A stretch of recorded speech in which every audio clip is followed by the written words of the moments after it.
Here in Peru, potatoes have a huge cultural meaning. Potatoes are part of the key diet. Potatoes are eaten at breakfast, lunch, and dinner. We once asked a farmer here, and he said, without potatoes, there is no life. That's what he kind of summed it up.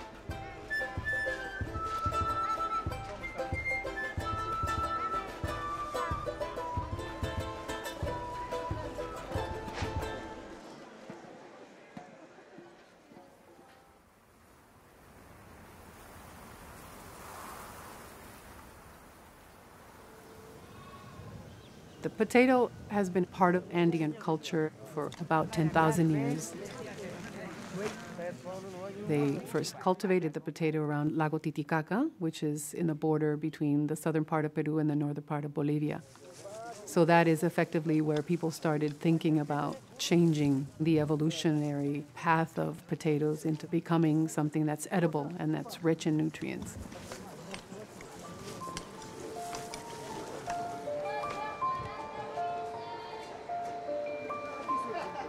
The potato is one of the top crops for food around the world. And it encompasses a lot of good things nutritionally.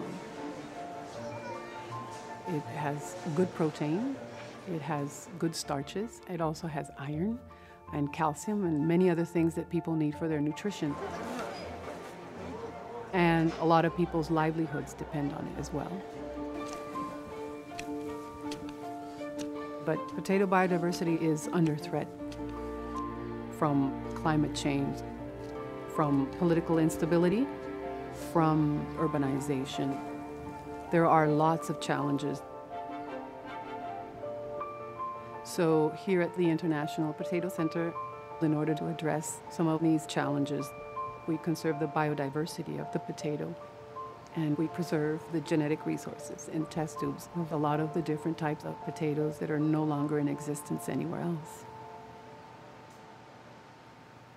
We conserve 3 different kinds of potatoes. Wild potatoes are what you found before people cultivated potatoes. So they're very small, they're very bitter, but they have a very important combination of genes that we want to be able to conserve.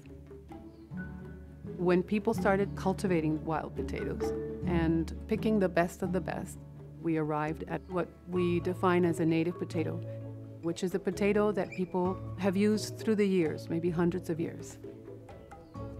Now, with the effect of human activity in the world, there's more rain in some places, there's more heat than was expected. And so we bred these native varieties with wild potatoes that contained maybe disease resistance or heat tolerance. Those are then called improved potatoes.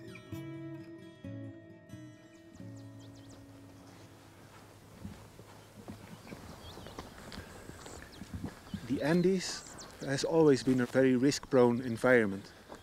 And that's why we see so much diversity here, because the diversity is kind of a response to risk. It's a risk avoidance strategy itself.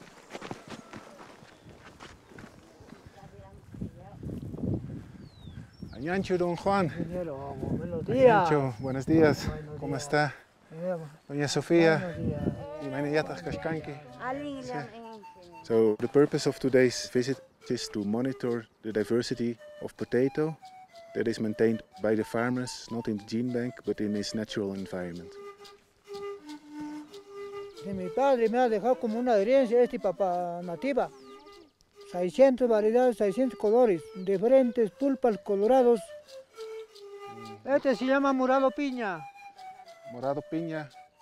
What we're doing now with Juan, we're going through each of his rows and each of the plants to see which varieties we encounter. Este se llama jalawara. We basically register the varieties according to the naming that Juan gives us. We already have a baseline from 2006, 2007, and we aim to compare it. So it's incredible. I've never seen this one before.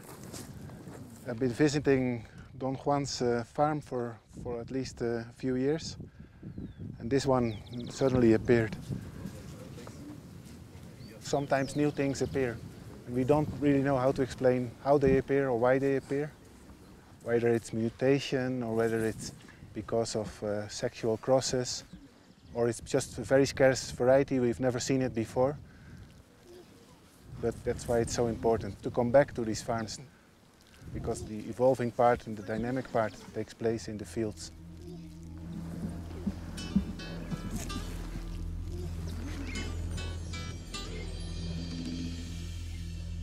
The number one problem now for farmers is climate change.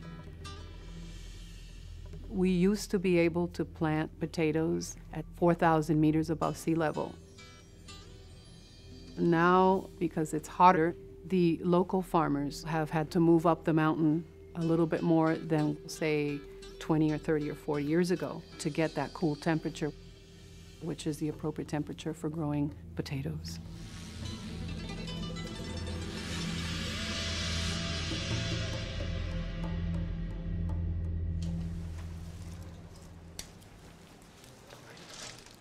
But there's just so much that you can climb up the hill to be able to plant potatoes.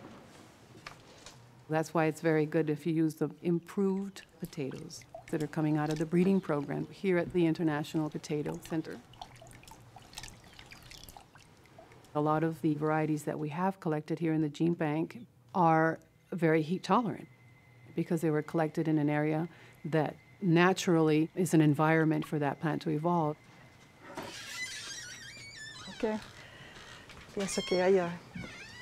And so when breeders want to cross varieties to try to cultivate for heat tolerance, they look for a plant that has been collected in that type of hot environment, and so you're introducing genes for heat.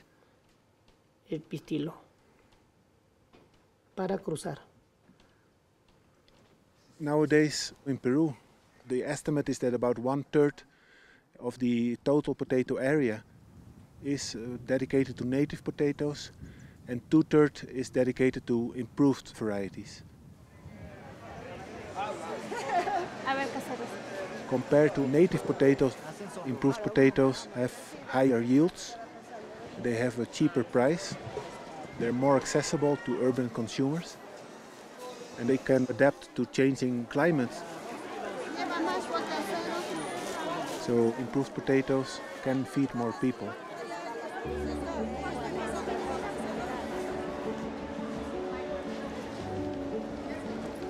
I think that the secret to climate adaptation is partly inside of the biodiversity. Conservation is dynamic, farmers adapt, they adopt new varieties.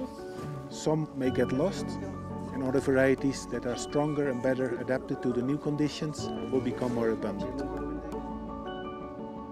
What's important is that we continue to support farmers in their efforts to maintain potato diversity under changing conditions.